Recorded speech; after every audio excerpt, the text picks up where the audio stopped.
একজন যুবকের নাম হলো জুবায়ের আল আফওয়ান।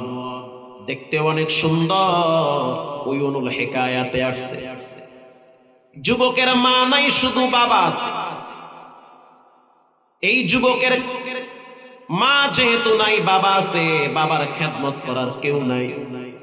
যুবক প্রতিদিন সকালবেলা যখন ডিউটিতে যায়, বাবার মাথায় জাইতুনের তেল লাগায় দেয়, হাতে পায়ে তেল লাগায় দেয়। ঘটনাক্রমে একদিন জুমার দিন, জুমার নামাজের পূর্বে সন্তান নিজের হাতে বাবার নখগুলা কাইটা দিতেছে।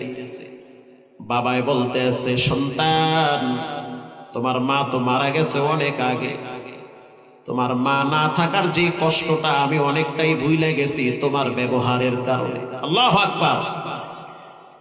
তোমার নিজের হাতে আমার কাপড় চোপড় পরিষ্কার করো, যেই পরিমাণ তুমি খেদমত করো আমি তোমার প্রতি সন্তুষ্ট আছি। রাসূল বলেছেন, মা বাবা সন্তুষ্ট তো আল্লাহ সন্তুষ্ট। তার মানে বাবায় তার উপরে খুশি আছে, আল্লাহ তার উপরে খুশি আছে। জুমার নামাজের আগে আগে বলতে আছে, সন্তান বলো তোমার জন্য আমি আল্লাহর কাছে কি দোয়া করব। খুব আবেগে বলতেছে, কি দোয়াটা করলে তুমি খুশি হবা বলো। সন্তান বলতে আছে, আব্বু তুমি আমার জন্য দোয়া করবা রব্বুল আলামিন যেন আমাকে ঈমানের সহিত মরণ দান করে। সুবহানাল্লাহ বলেন। কারণ আপনি যদি আমার জন্য বাড়ি গাড়ির দোয়া করেন, কত থাকবে না, একদিন তো ঠিকই মরা লাগবে। তার চাইতে আমার মৃত্যুটা যেন ভালো হয়। দুনিয়া হলো মুসাফির খানা, গাট্টি রেডি করো, যে কোনো টাইমে গোরস্থানের মাটিতে শোয়া লাগবে। এটাই হলো দুনিয়ার পরিচয়। যখন দোয়া করলো রব্বুল আলামিন তুমি আমার সন্তানটাকে ঈমানের সহিত কবুল করবা, দ্বিতীয় দোয়াটা করবা রব্বুল আলামিন যেন আমাকে দুইটা জান্নাতের মালিক বানায় দেয়। যদিও জান্নাত একটা, স্তর হলো 8টা, জান্নাতের অনেকগুলা নাম আছে। আল্লাহ যেন আমাকে দুইটা জান্নাতের মালিক বানায়। বাবায় দোয়া করলো, আল্লাহ আপনি আমার সন্তানকে দুইটা জান্নাতের মালিক বানায় দেন। এই সন্তানটার জীবনে কিছু ঘটনা ঘটছে। পাহাড়ি যুবক যখন তিনি কর্মের জন্য যায়, তখন প্রতিদিন একটা মেয়ে তাকে ডিস্টার্ব করে। দেখতে অনেক সুন্দর, চেহারার ভিতরে নামাজের নূর চমকাইত। ভদ্র যুবক, শান্ত যুবক। তাফসীরের কিতাবে আসছে, এতটাই সৌন্দর্য, কোন মানুষ যদি যুবকের চেহারার দিকে তাকায় আর একবার তাকাইতে হয়। এর চেয়েও বড় সৌন্দর্য হলো তার চরিত্র ভালো। মানুষের সবচেয়ে বড় সম্পদ হলো তার চরিত্র। কথা ঠিক না বেঠিক? চরিত্র যার ভালো, তার পুরো জিন্দেগি ভালো। তার ভিতরে একটা সাহস থাকে। আর যে আকাম করে বেড়ায়, হে তো বিয়ে করলেও শান্তি পাইবে না। চিন্তা করছে যে আমি তো আকাম করছি 13টা, যেটা আনছে এইটা করছে কয়টা আল্লাহই জানে। শান্তি আছে? নাই, শান্তি নেই। তুমি নিজে আকাম করবা, যারে আনবে হ্যারে চাও। রাবেয়া বসরি এত সোজা, এত সোজা না। এই জন্য যৌবনকে ট্যাকেল দাও, এদিক সেদিক নষ্ট করা যাবে না। প্রিয় ভাইয়েরা আমার, একদিন আর 2 দিন না, কয়েকদিন পর্যন্ত মেয়েটা যখন তাকে বারবার প্রস্তাব দেয়, যুবক স্পষ্ট জানায় দেয়, ইন্নী আখাফুল্লাহ, আমি একজন রে ভয় পাই। তিনি হলেন কে? আমার আব্বা আছে, তোমার আব্বারে পাঠাও, প্রস্তাব দাও, আমি রাজি আছি, অসুবিধা নাই। কিন্তু আমি তোমার বাবাকে বলবো যে যেই মেয়ে রাস্তায় আইসা ডাইরেক্ট আমারে প্রস্তাব দিতে পারে, নিঃসন্দেহে এই ভদ্র মেয়ে হতে পারে না। তোমার লজ্জা নাই? তোমার শরম নাই? তোমার লজ্জা নাই? তুমি রাস্তায় এসে আমাকে প্রস্তাব দিলা যে আমি তোমার সাথে পার্সোনাল সময় কাটাতে চাই। আমি পছন্দ করি না তোমাকে, তোমার এই আচরণ। আমি চাই আমার স্ত্রী হবে দিনদার, যে থাকবে লজ্জাশীল, যার চরিত্র আর ক্যারেক্টার থেকে ফুলের চেয়েও চমৎকার ঘেরান বের হবে। কথা ঠিক না বেঠিক? একজন নারীর কাছে সবচেয়ে বড় উপহার কি স্বামীর পক্ষ থেকে জানেন? একজন স্ত্রীর কাছে স্বামীর পক্ষ থেকে সবচেয়ে বড় উপহার হলো যে তার স্বামী পরনারীর থেকে নিজেকে হেফাজত করে। কথা কর না? একজন স্ত্রীর জন্য সবচেয়ে বড় গিফট স্বামীর পক্ষ থেকে হলো সে তার স্বামী তার দৃষ্টিকে পরনারীর থেকে সেভ করে রাখে। তার মানে তার চোখ হালাল স্ত্রীর দিকে চায়, কোনো পরনারীর দিকে চায় না। এটা হলো একজন নারীর কাছে সবচেয়ে স্বামীর পক্ষ থেকে বড় গিফট। প্রিয় ভাইয়েরা আমার, ঘটনাক্রমে একদিন ওই মেয়েটা যুবককে যখন বারবার প্রস্তাব দেওয়ার পরে রাজি হয় না, ঘটনাক্রমে একদিন মেয়েটা বলল, যদি রাজি না হও তাহলে কিন্তু আমি চিৎকার মেরে বলবো তুমি আজকে আমাকে এমন জায়গায় আটকায় রাখছো যেখানে তুমি অপকর্ম করতে চাও। যুবক বলল, ইন্না লিল্লাহি, এটা কেমন কথা? আরবের মানুষ, পাহাড়ি অঞ্চল, এমনও পাথর আছে যেই পাথরটা আপনার ঘরের চেয়েও বড়। আমি তো না হইলো কয়েক ডজন গেছি আমি আরব কান্ট্রিতে, কাতারেও গেছি কয়েকবার, আল্লাহ ওমানেও গেছি, আল্লাহ বাঙালিরা নেছে দাওয়াত, আলহামদুলিল্লাহ। এমন এমন পাহাড় দেখছি যে একটা পাহাড়ে একটা পাথর, সুবহানাল্লাহ বলেন, বিশাল এক পাথর, এক পাহাড়ে এক পাথর, মানে একটা পাথর মানে একটা পাহাড়। যখন যুবক বলল, ইন্নী আখাফুল্লাহ, আমি আল্লাহরে ডরাই, যতই তুমি আমাকে অপকর্ম করার জন্য দোষারোপ করো না কেন, চেষ্টা করো না কেন, পারবা না। যুবকটা এবার, যুবতী মেয়েটা এবার যুবকের হাত চাইপা ধরছে। যখন চাইপা ধরল তখন কারেন্টের মতো শর্ট করছে। যুবক চোখের পানি ছেড়ে দিয়ে বলল, আমি তো মনে করছি কোন নারী যদি আমার হাত স্পর্শ করে সেই নারীটা আমার জন্য হালাল হবে। আল্লাহু আকবার। কোন হারাম নারী আমার দেহে স্পর্শ করতে পারবে না। আমি চাই আল্লাহর দরবারে পবিত্র হয়ে দাঁড়াইতে, আল্লাহ যেন আমাকে দেখে খুশি হয়ে যায়। যখন মেয়েটা হাতটা চেপে ধরল তখন চিৎকার মেরে যুবক বলল, রব্বুল আলামিন, যেই দুনিয়ায় এত রকমের পাপাচারে চতুর্দিক থেকে আমাকে গ্রাস করেছে, এর চাইতে আমার মৃত্যু হওয়া অনেক ভালো। আল্লাহ তুমি আমারে মরণ দাও, ঈমানের সহিত মরণটা দিও। বলার সাথে সাথে যুবকের দেহের ভিতরে প্রচন্ড গরম ভাব চলে আসছে, জ্বর চলে আসছে। জ্বরের কারণে কথাও বলতে পারে না। মেয়েটা অনুভব করলো তার দেহটা ছিল একটু আগে ঠান্ডা, এখন দেখি আগুনের মতো গরম হয়ে গেছে। মেয়েটা সাইরা দিয়া বুঝতে পারলো যে ছেলেটা কোনো সাধারণ ছেলে না, খাঁটি আল্লাহর ওলি হবে। সুবহানাল্লাহ বলে। এই যুগে আল্লাহর ওলি হইতে বেশি কিছু লাগে না। এই যুগে আল্লাহর ওলি হইতে বেশি কিছু লাগে না। হালাল খাওয়া, 5 ওয়াক্ত নামাজ পড়া, আব্বা আম্মার খেদমত করা, এই 3টা কাজ যে করে আমি মনে করি এই যুগের সে সবচেয়ে বড় আল্লাহর ওলি। কথা ঠিক না বেঠিক? এই যুগে হারাম থেকে বেঁচে থাকাটা সবচেয়ে বড় ইবাদত, যে হারাম থেকে বাঁচতে থাকে। ওখানে তিনি পড়ে গেল, যখন পড়ে গেল মুখ থেকে লালা বের হয়ে গেছি। এলাকার মানুষগুলো আইসা তার পাশে জড়ো হয়ে গেছে।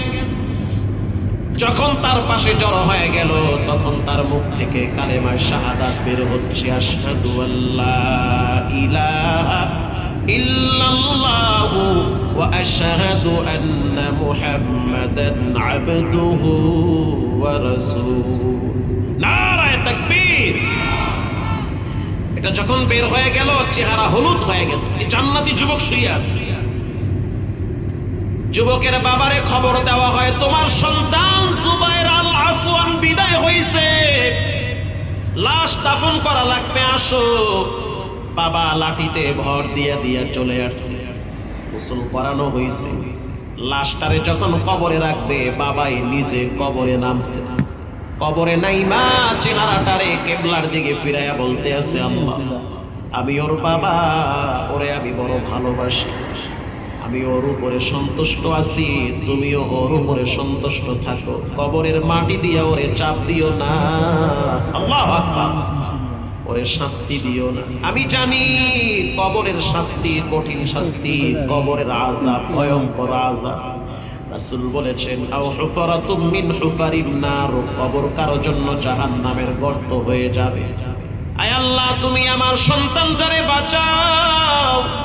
এটা বলে আর চোখের পানি ছেড়ে কাঁদে। এলাকার মানুষ বলল, লম্বা টাইম কবরে থাকা যাবে না, বাপ তো বুঝছি, আবেগ ভালোবাসা বেড়ে গেছে, উঠে গেছে, দাফন হয়ে গেছে, চলে গেল ফজরের টাইমে মসজিদে নববীতে গিয়া দেখতে আছে হযরত ওমর রাদিয়াল্লাহু তাআলা আনহু, তার ইমামতি চলতেছে। প্রথম রাকাতে তেলাওয়াত করলো সূরা মুলুক, দ্বিতীয় রাকাতে তেলাওয়াত করলো সূরা হুমাযা। ওয়াইলুল লিকুল্লি হুমাযাতিল লুমাযা আল্লাযী জামাআ মালান ওয়া আদ্দাদাহু ইয়াহসাবু আন্না মালাহু আখলাদা কাল্লা লায়ুনবাযান্না ফিল হুতামা ওয়া মা আদরাকা মাল হুতামা নারুল্লাহ,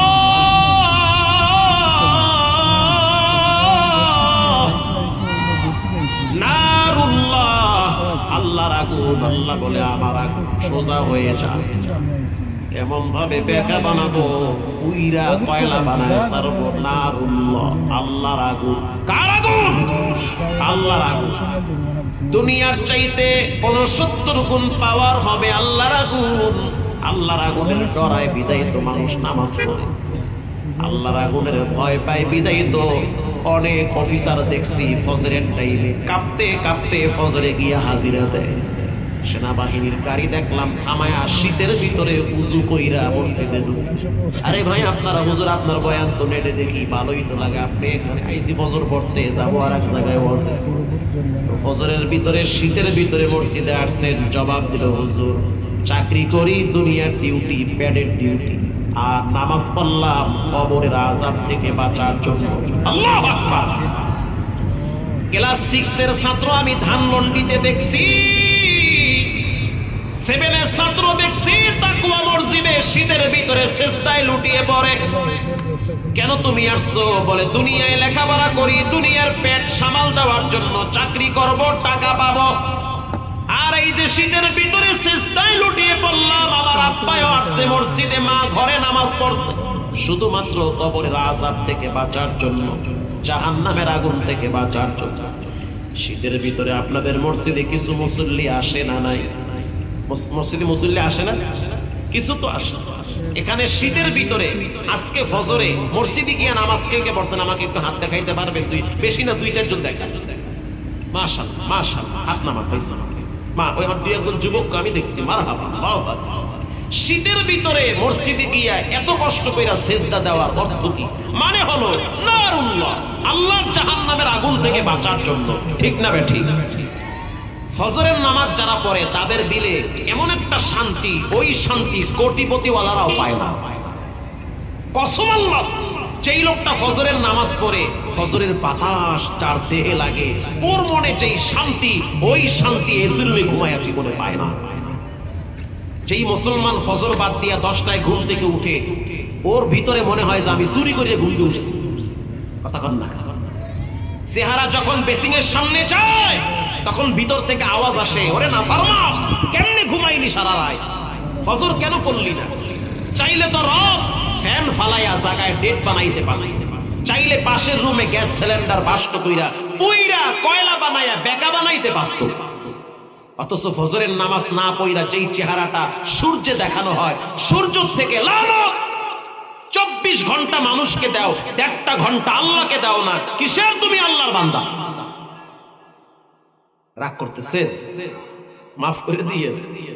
প্রিয় ভাইরা আমার, হযরত ওমর রাদিয়াল্লাহু তাআলা আনহু যখন তেলাওয়াত শুরু করলো, নারুল্লাহ আল্লাতী তাত্তালিউ আলাল আফইদা, নামাজ শেষ হওয়ার পরে মুরব্বি কোনায় বসে কালো একটা চাদর মুড়া দিয়া বৈশা বৈশা কাঁদতেছে। হযরত ওমর বলে, মা ইউবকি, কি হচ্ছে আপনার? কাঁদেন কেন? মুরব্বি বলতে আছে, আমি কাঁদি না, আমার সন্তান আমারই কাঁদায়।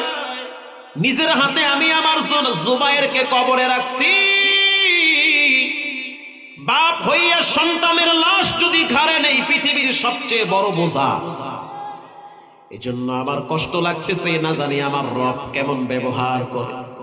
হযরত ওমর বলতে আছে, আমি তোমার সন্তানদের চিনি, তার প্রশংসা শুনছি, চলো তোমার সন্তানের কবরের পাশে দাঁড়ায় আমি জিয়ারত করব। চলো তোমার সন্তানের তোমার সন্তান যে মারা গেলে আমারে কেন ডাকলা না? পাবনায় ওয়াজে গেছি এই কয়েকদিন আগে, মনে হয় 4-5 দিন আগে, ভাঙ্গুরা না, এটা হলো কোথায় জানো, পাবনা এক জায়গায় ওয়াজে গেছি। তো গিয়ে শুনলাম 4 বছর পরে 4 বছর পরে কবরের লাশ পাওয়া গেছে, কাপনের কাপড়ও নষ্ট হয়নি, নষ্ট হয়। পরে শুনলাম এলাকার সবাই বলতেছে হুজুর উনি 12 মাসে রোজা রাখতো, তার মানে প্রতি মাসে 3টা রোজা রাখতো, প্রত্যেক মাসে 3টা রোজা রাখতো। তা আমার দিল বলতেছে আল্লাহ তাআলা হয়তো এই উসিলায় তাকে মাফ করে দিয়েছে। তার মৃত্যুর পরে প্রায় 7 লক্ষ মানুষ তার জানাজায় অংশগ্রহণ করছে। কমিটির কথা, সেই কমিটির নাম্বার আমার কাছে এখনো আছে। হুজুর 4-5টা মাঠে হয় নাই, 7 লক্ষ মানুষ তার জানাজায় আসছে। এত মানুষ কোথা থেকে আসছে, চিনিও না যে এরা কারা। আমি বললাম কিছু মানুষ না, কিছু মানুষের রূপে আল্লাহ ফেরেশতাও পাঠায়া দেয়। আল্লাহু আকবার বলেন। এই যুবক, তুমি বললে কয়জন আইবে? কি এমন কাজ করলা যে তোমার মরা পরে জানাজায় দূর থেকে লোক আসবে? এই জমিন থেকে ভালো মানুষ বিদায় হয়, লক্ষ মানুষ তাদের জানাজায় যায়। ঢাকায় যখন মরহুম আল্লামা দেলোয়ার হোসেন সাইদি রাহিমাহুল্লাহ জানাজা পড়াইতে দেয় নাই, তার জানাজায় কি তারপরেও লোক কম হইছে? লক্ষ মানুষের ঢল নামছে। শাখা চৌধুরী বিএনপির বড় নেতা, তাকে শহীদ করা হয়েছে, তাকে ফাঁসিতে ঝুলানো হয়েছে। তার লাশ ঢাকায় জানাজা পড়াইতে দেয় নাই, তার লাশের জানাজা হয়েছে রাউজানে চট্টগ্রামে, লোক কম হয় নাই, লক্ষ মানুষের ঢল নেমেছে। অতএব যখন কোনো ভালো মানুষ বিদায় হয় তখন তাদের জানাজায় দূর থেকেও মানুষ আসে। তুমি আমি কি এমন ভালো কাজটা করলাম যে তোমার আশেপাশের মানুষ তোমার জানাজায় আসবে? মাটির উপরে যেমন ব্যবহার করবা, মাটির নিচে তেমন আচরণ তোমার সাথে করা হবে। কথা ঠিক না ব্যাঠিক? করা হবে। হযরত ওমর রাদিয়াল্লাহু তাআলা আনহু বলল, চলো তোমার সন্তানের কবরের পাশে আমি একটু দাঁড়ায়া জিয়ারত করব। হযরত ওমর কবরের পাশে দাঁড়ায়া একটা আয়াত তেলাওয়াত করল, ওয়া আম্মা মান খাফা মাকামা রাব্বিহি ওয়া নাহান নাফসা আনিল হাওয়া ফাইন্নাল জান্নাতা হিয়াল মাওয়া। এই আয়াত যখন তেলাওয়াত করল, কবরের ভিতর থেকে যুবকের কণ্ঠের আওয়াজ ভেসে উঠছে, ভিতর থেকে আওয়াজ বের হচ্ছে, ওয়ালিমান খাফা মাকামা রাব্বিহি জান্নাতান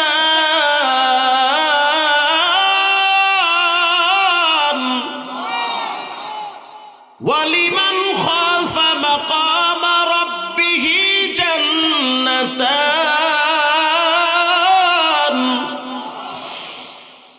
ওমর তুমি তো বলছো জান্নাত দিতে, আমার রব আমার বাবার দোয়া এমন ভাবে কবুল করেছে, একটা জান্নাত দেয় নাই, আল্লাহ আমাকে 2টা জান্নাতের স্তরের মালিক বানাইছে। চরিত্র এত দামি জিনিস।